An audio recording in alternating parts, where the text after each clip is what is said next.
Look out now, y'all. Welcome back to Honey and Sugar Barbecue. I'm Honey. And I'm Sugar. And this is our nugget. You want to tell them what we're doing today, Honey? Yeah, so as y'all can see here, we already have patties made. We use ground turkey, breadcrumbs, an egg, seasoning, and some minced garlic. Because we're doing one of Honey's favorite meals, and that is hamburger steaks. It's a simple, it's a simple weeknight dinner. Because all you do is you brown the patties. I'm making homemade brown gravy, and we're having it over stuffing. You can make rice, potatoes, use leftover rice or potatoes, whatever you have on hand. If you don't want to make homemade gravy, you can make it from the pouch. Anyway, it works. So, with how are we doing the broccoli? Oh yeah, and we're steaming broccoli. There you go. Sorry. So I'm just going to take all these patties. I'm going to brown them in the cast iron skillet. Once I get that done, I'll saute some onions while making my right before I make my brown gravy. So I'll get these started and then we'll be back. Oh, before we leave, what did you season them with? Our thing. Because it has a little bit of thing in it. Yes. Sorry. It gets her every time. But guys, essentially, I mean, a good solid all-purpose seasoning would work. That's what we used to use before we made this one. I mean, we've used it with Saltgrass Sevens, Meat Church's Holy Voodoo. Even the Julio's all-purpose you've used. Yes, and... Solid. Mm-hmm. I knew. That's why I waited till the last one. I was like, there's 7 and what is the other one? Yeah. We've tried them with all, and I know those are kind of more steak seasoned, but I mean, you are pan-searing a hamburger steak with sauteed onions and stuff like that. So the steak seasoning kind of matches, but essentially, for the most part, just an all-purpose. And once we have this up for sale, y'all can try it with that. But let her get started and everything else. I'm going to be kind of helping film and everything today, so we'll be back with y'all.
Sugar has made us a pretty good spread.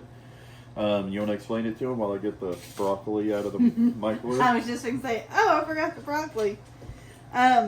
So this is our homemade brown gravy, beef broth, Worcestershire sauce, salt, pepper, garlic, onion powder.